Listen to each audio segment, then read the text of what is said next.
Why not? Call to order. Roll call. Alderman Eversmeyer? Yes. Alderman Lash? Yes. Alderman Generin? Mayor Felly? Here. All right, first order of business, we got project updates, but I think the first thing we need to do is election of officer, because we haven't done that yet this year, right? Right. So do I have any nominations for chairman? Oh, God, the only one, huh? Who are the people in this meeting? You and I and Jerry? Okay. And Sarah, Well, yeah, so to make nominations, could you repeat that, please, sir? chairman. We Chairman. have to appoint a elected chairman. Oh, okay. I'll make a motion for Jerry Eversmeyer. I'll second that motion. I accept. All right, now we move into business. Project updates. So, I guess Steve, Yeah, I just thought I'd give you all an update on the various projects, capital improvement type projects we have going on. I'll just try to make it brief.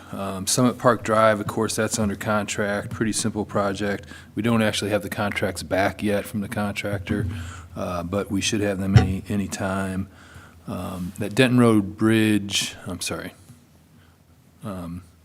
Viaduct and Thornton, we just got some information back on another plan for resurfacing that intersection. Don't actually have it ready to send out just yet, but we're working on it. Hopefully by the next board meeting, we'll have maybe have a decision.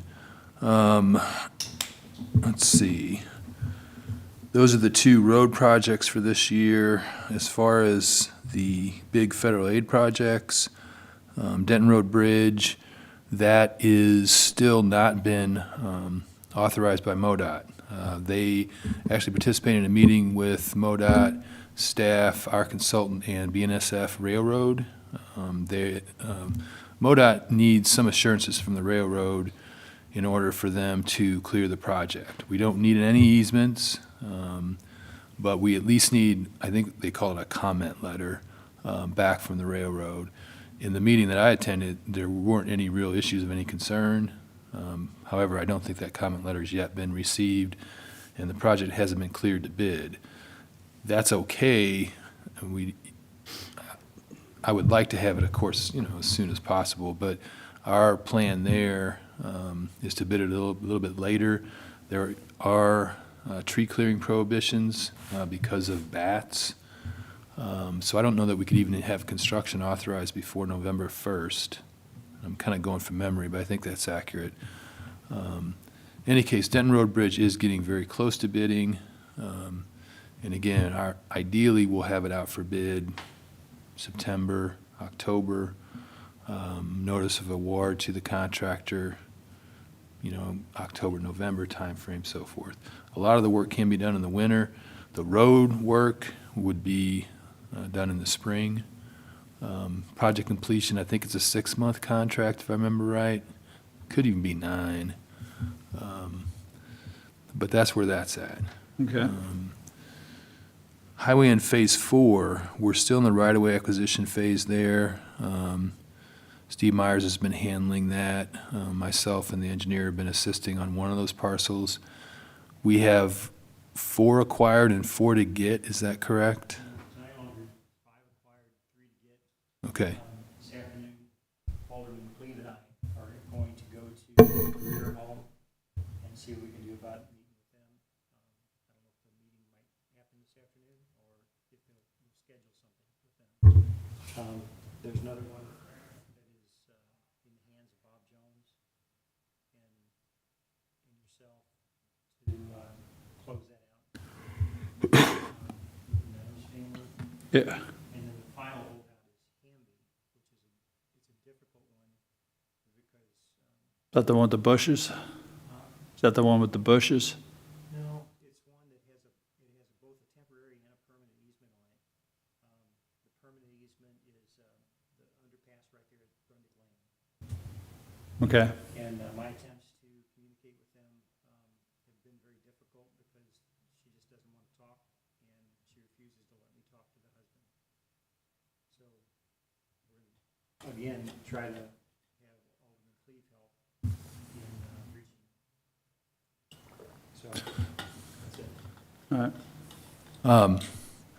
So we do, obviously, we need the remaining easements. The project is pretty much substantially designed. So once the easements are acquired, we have to submit that file to MoDOT. Our hope there is to have the project cleared and ready to bid by late this year, early next. We would hopefully envision that to be a spring project with completion, notice to proceed in, say, the even March timeframe. Once again, I'm kind of going off memory here. But, completion by probably this time next year would be a good schedule. Now, so it's all subject to different variables. Hopefully we'll get to see it. First in Osage, that engineering services contract was approved in April by the board. We submitted it to MoDOT. It was not approved by MoDOT until last week, 3 months. It is pretty typical that these contracts take that length of time. It does create time issues that we may have to manage with the consultant and the project itself. East-West Gateway is aware. I don't think there's any potential problem. It's just there's delays, and obviously they're beyond our control. I did give the consultant notice to proceed, so we would expect that that work to get started pretty quickly. I think you all will remember the consultant we chose, H.R. Green, has it's kind of a unique design for the intersection. I don't know for a fact that this is the best committee to run it through. Spoke to the mayor about this, but some committee would be helpful, and maybe operations is the best solution for that. But at some point, this information is going to come to the board, and I think it would be helpful for a committee to review it first. The committee could even have the consultant appear. It kind of depends on the scope of the project and what we need. But I think a project of that size, especially when we're talking about a kind of a unique design that the public would, of course, have a lot of questions about, I think it'd be really helpful to come through this committee first. Time frame, not sure. They're going to get on the ground. They're going to work pretty quickly. I do think the consultant is going to get the conceptual plan approved, obviously sooner than later. So we might be seeing that within the next 2 to 3 months. Okay. Last one, 4th Street. East-West Gateway had an open house meeting. They had scheduled it. It was their meeting. They canceled it just yesterday. You all got notice of that. But that 4th Street project is on the draft TIP, Transportation Improvement Program. It's been recommended for approval. The open houses are a required component of the process. We do expect it to be awarded. And, assuming so, then we just go through the standard process. We'd have to procure the engineering and all that. But it's in the pipeline. The basic scope is let's look at it from Denton Road Bridge, kind of north. The Denton Road Bridge project smooths out that curve and kind of ends right there at that corner of the lumberyard and where that 90 is now. Well, the 4th Street project that we got tentatively awarded takes that north to Osage. Asphalt resurfacing, sidewalks, intersection improvements. We want to widen the throw of that intersection the best we can. It's pretty tight. There's obviously development on the Clarkson Eye Care corner. In theory, we could probably get some easement if we needed to over in the other corner, but even if the easement was easy to obtain, the constructability, it drops off real quick there. So there'll be some challenges we anticipate in improving that intersection, but obviously it's part of the overall design. Could I ask you a question on that one? Yes. Just simply line of sight at 4th Street, Osage. If you're heading north, heading left out of 4th Street onto Osage, difficult if you look to the left. Always has been. Because of the signage there from, I think the Pacific Lumber sign is, I think, is in the way, and there's another sign. I think it's a different sign. That one's pretty skinny, maybe a little bit off the highway, but I think the guardrails might even be a part of that. I don't know how to solve that one, but 'cause you don't want to lose your guardrails. But just so long as it's mentioned and taken into consideration in the scope. Sure. So that one is also, of course, heading down the track. Wastewater treatment facility and the sewer program. We did apply for ARPA funding, filed those applications, I guess, last week, and the sewer project rebuilds the headworks facility, actually constructs a new headworks facility, and then rebuilds Pump Station 2, which is #1 pump station in town. Handles what, Robert, 70% of the flow? Well, it picks up Brush Creek and everything, so probably close to 60%, probably. Yeah. Just estimating. Total project cost is just a little shy of $4 million. We applied for, in round figures, of $3.2 million, $800,000 match from the city. We sent letters requesting assistance from our elected representatives at the state level, and we are hopeful. We think it's an excellent project. You've heard me say this before. It really, it's been designed. We have a construction permit. We're essentially ready to bid. And there's compliance issues. We've had repeated sanitary sewer overflows at the Lift 2 site. And then finally, there's Brush Creek. So it has a kind of a regional scope. So again, we really are very hopeful that the project will get awarded, and if so, we're going to move as quickly as we can, get it out for bid, and, Do you remember when that closes? Was that August or September? When the ARPA funding will have hear a word back on that? October. Yeah, the scoring period it started already, but I think they intend to make notices in October. I think that's what where the information was. We also applied for a stormwater grant. There are questions about our actual eligibility. We realized that somewhat in the last few days that we were preparing the application. Regardless, it's a good project, and we'll kind of just see where that stands. Total ask there, I think the project cost was $1.3 million. The match, yes, we did a 10% match there, $136,000. And then we'd also would be carrying the engineering on that, which would be outside of the project. And that engineering, I think, is estimated around $175,000.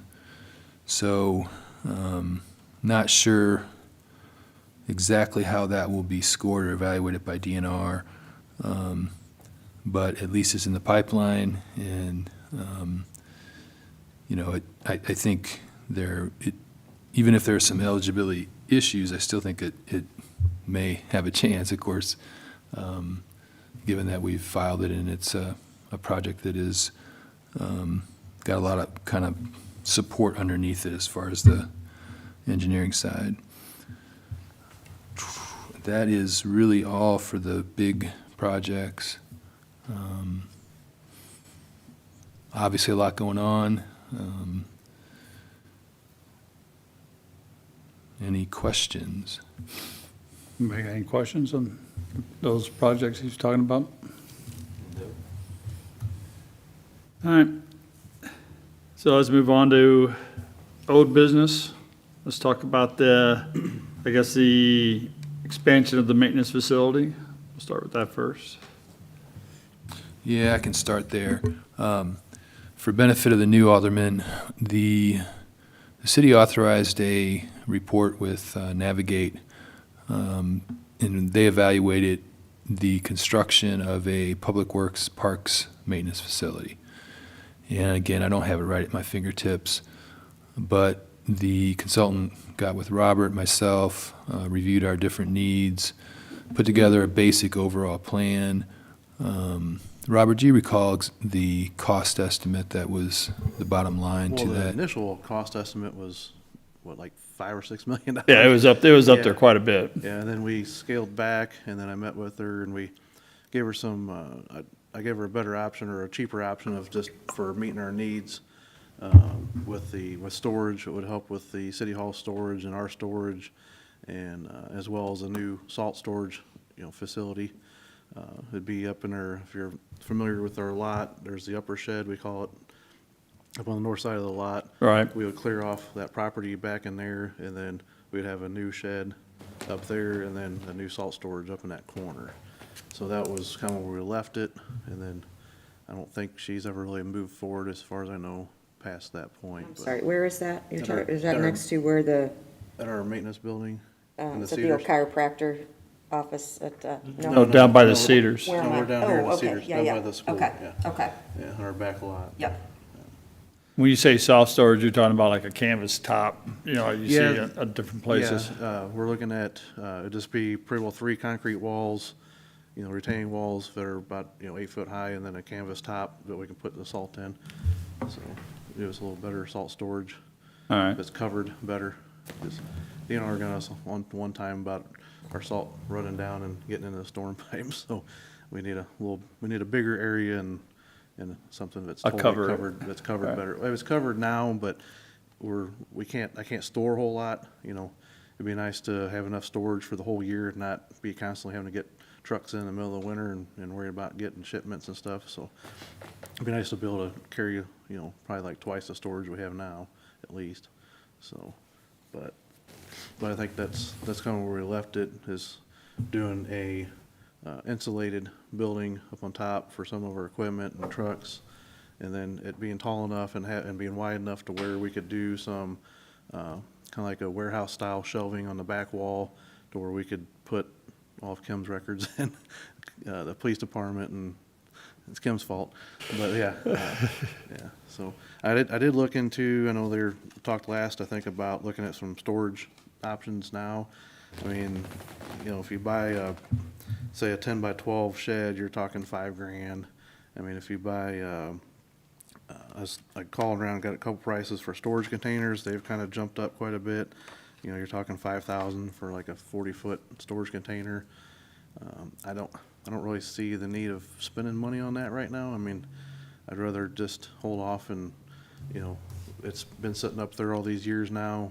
Just leave it where it's at, and I'd rather focus on a permanent solution than spending, taxpayers' dollars, money on something else is just a temporary solution, but So what dollar range were they looking at for these improvements?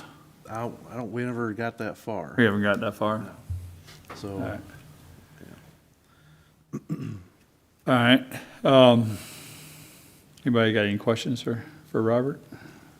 I know you guys are, Store the records in that soft top building? No, that'd be a salt storage building. Okay. Yeah, no, it'd be just kind of like we have now, just a metal building with the garage doors.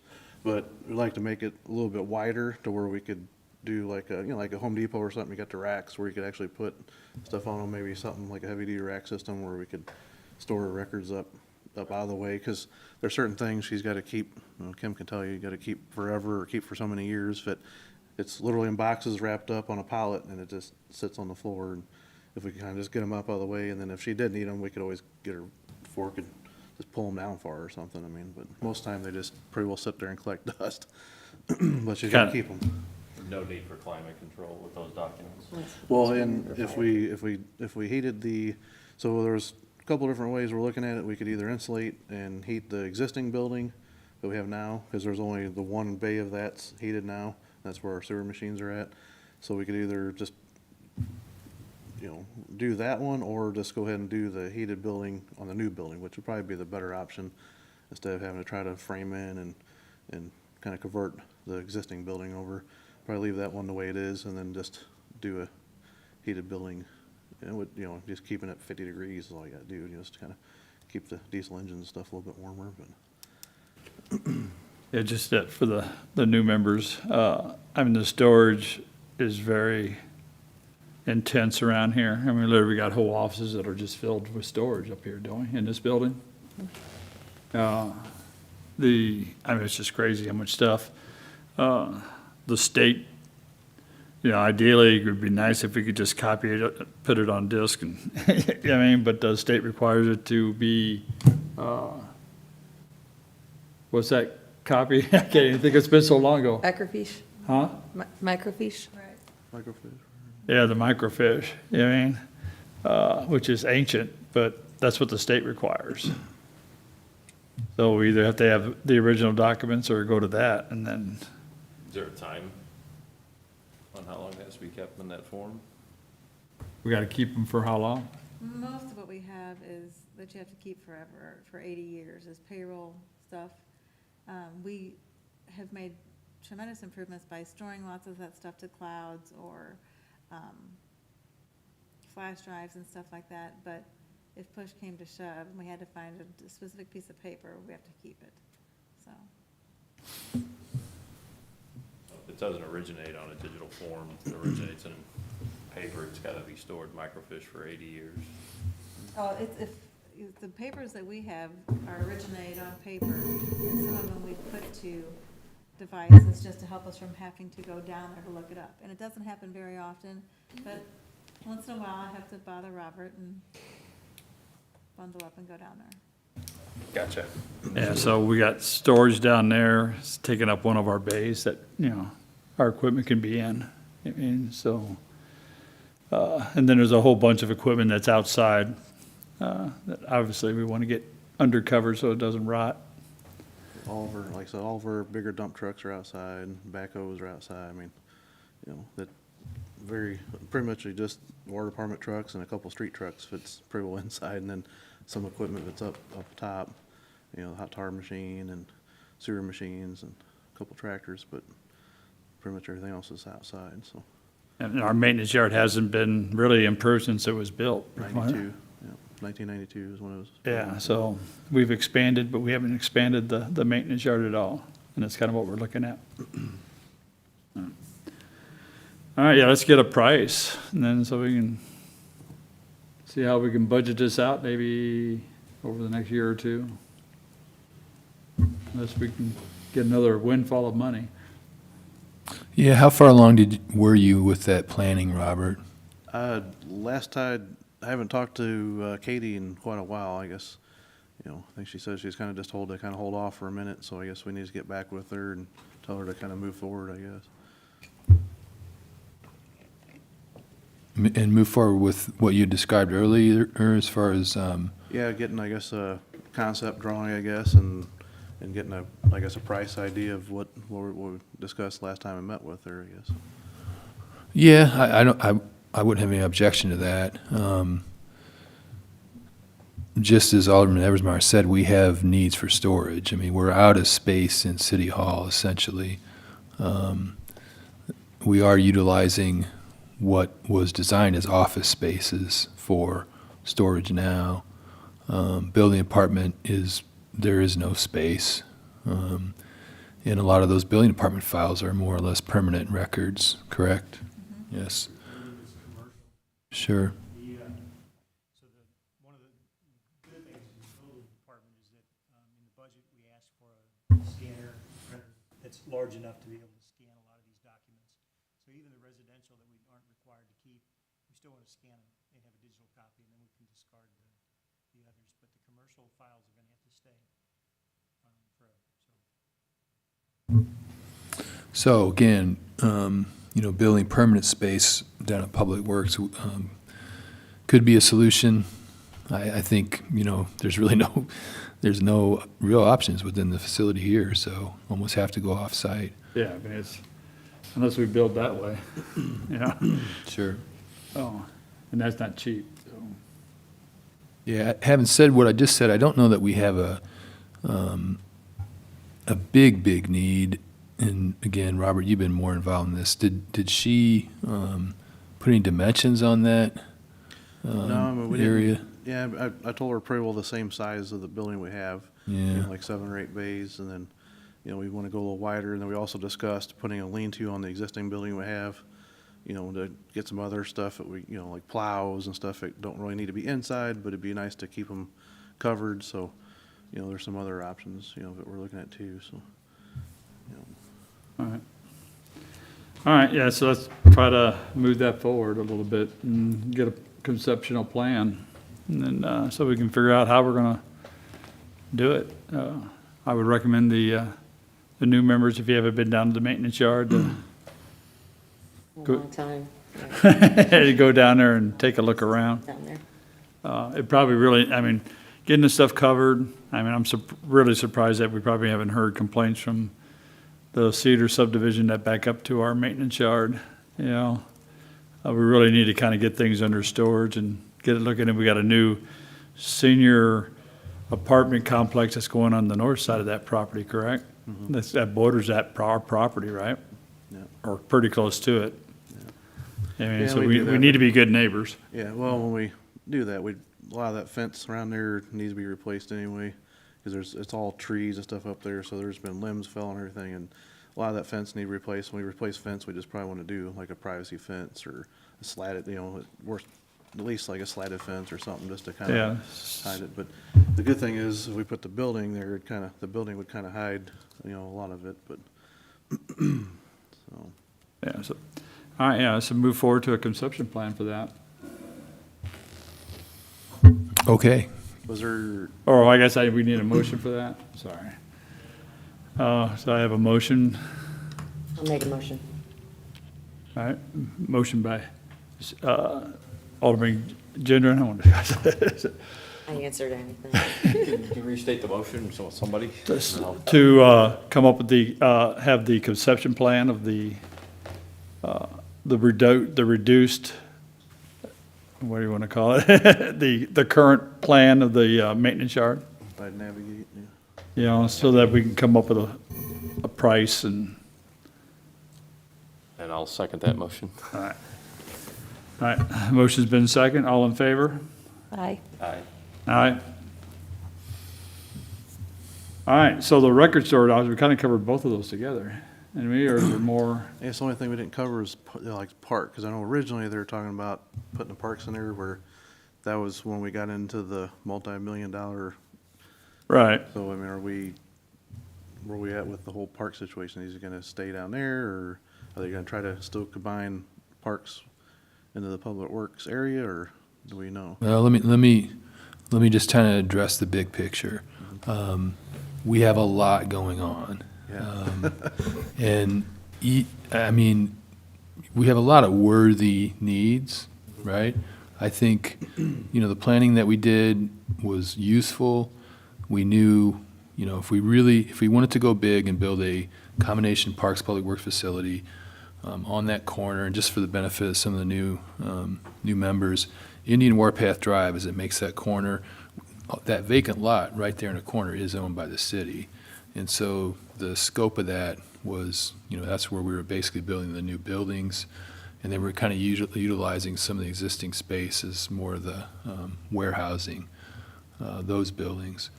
As far as trying to move forward on a bigger picture plan that tries to answer the question of parks for the future and so forth, my opinion is no, we're just not ready. Last month, actually earlier this month, we heard from Navigate on a new pool plan. And we're also busy trying to get Red Cedar open and operational. And then all the other different projects that I described earlier. To try to add another big project is just, we can't do it, I'm sorry. I just want to clarify that response. No, and I understand, and I hate to be the bearer of bad news in a sense, but it's a fact. I think what Robert's talking about, to kind of that smaller scope, get a little bit a better handle on that, bring this back to the committee so y'all can understand what that would look like and what the potential cost would be. I think that's fine. But to try to go much bigger beyond that, in my opinion. No, I mean, I agree. But it'd be nice to, like I say, get a plan laid out that if we have to do it by section, you know what I mean? Okay, let's get a soft top storage, 'cause that's what we can afford now, and move that in. If we can do it bit by bit over the next many years, ideally it'd be nice, over a 4-year period, we might be able to piece it together. So. Yes, sure. I mean, we could start with the salt, because that's got, salt storage or something, and then we can do it in a couple phases or something, that's, whatever works out. But first thing is get back with Navigate and saying, okay, let's move forward. Let's get a concept, get some sizes and get a. Exactly, like I said, estimated- then we can estimated work cost. on how we're gonna come up with it, so. And I think part of that concept, you just, let them know that this may be a phased approach that gets taken. So as they're building that concept, keep that in mind of what can we do in phase one, then phase two, and so on and so forth. I had a question, do the parks projects, do they fall under this committee or administration? Well, we'd go to the park board first. If we got into a big park project, Mayor and I spoke about this earlier, such as the pool, right? I think the park board would be the first point of review. But of course, we'd have no objection for it to proceed then maybe to this committee, ultimately to the board. So, all right, so it'd go to this committee, not administration. I was just wondering that because as you brought that up, I remembered they said that they were looking into the next steps as far as how to get it financing. I believe the park board said that, if I'm correct. Yeah, we're, at the next meeting, August 8th, we're going to have some operational costs for them. We're going to have a basic finance plan, essentially let them know, what the cost of the various options would be in the context of a tax increase. Excuse me. And then frankly, I'm going to push them. I think we need them to make a recommendation that would go to the Board of Aldermen. And I'm not trying to rush it, but I also, if we don't stay on it, it can kind of languish. But I think this one, we need to resolve it. What are we going to do? How are we going to approach it?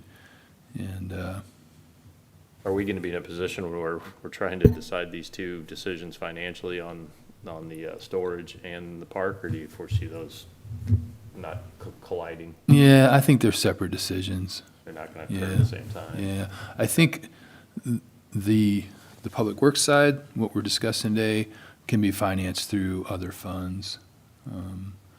I think, it kind of depends on the cost, but,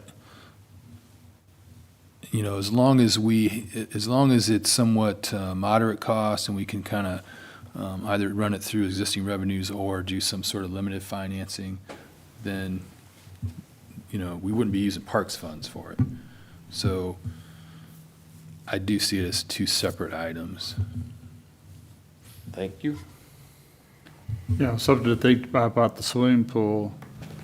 I know when I was up in Alaska, of course, that was an indoor pool and stuff, so they built the city pool on school property. Because obviously the school had a swim team. And then the school helped fund that. I know that when the park board has talked about the pool in the past, there have been some discussions with the school district on involvement, because right now the school district does not have a swim team. And so if there was a complex potentially, that could give them the availability to have one. Right. To compete with neighboring high schools and things to that nature. So they have been talked to about it, but nothing solid, especially since we've, gotten this. And like I said, that was probably a couple of years ago, or when we first started the discussions at the park board level about the pool improvements. Okay. So. Anything else under old business? Let's move on to miscellaneous. I don't know if we have anything under miscellaneous or? I think Robert? the main thing I would just ask is, I guess the purview of the individual committees is not very well defined. And I guess the way we've been working is operations was more on the capital project side. Administrative, primarily, their primary task over the last couple of years was the Red Cedar project. I'm not sure, frankly, what Andy Nemeth and the others might have in mind for, their role going forward. But I do think it's a good fit for operations to have you again, go back to that First and Osage project. I think it's a great example. That's going to require some kind of committee review. And, I mean, is there general agreement here? This is the best committee for that? I think so. You got any input? Means a little bit more work, some extra meeting, you know. There's a little lack of experience so far. Well, I know, I understand. I mean, and that's where I think it should fall to, as Administrator Roth mentioned, you know, it's a capital improvement project. The Operations Committee is, you know, that's kind of what they are tasked with, is overseeing those capital improvement type projects. So First and Osage would be one that this committee Yeah, should overlook. should overlook, and then obviously pass on findings to the Board of Aldermen during the regular meetings when the Operations Committee provides a report. Yeah, I think that's fine. Yeah, that's good. I think that's kind of how we'll proceed. You know, Mayor and I had the same similar discussion.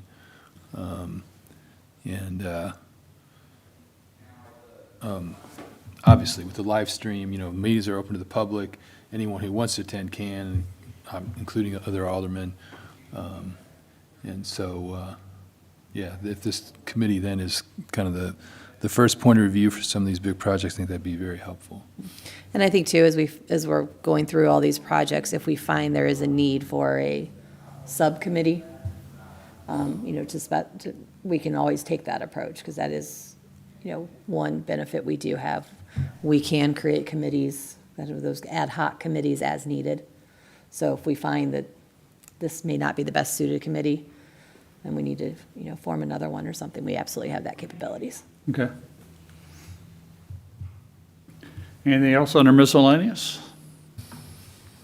All right, I look for a motion for adjournment.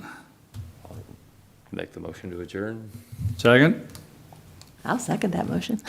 All right, this meeting is closed. Recording closed? Not officially.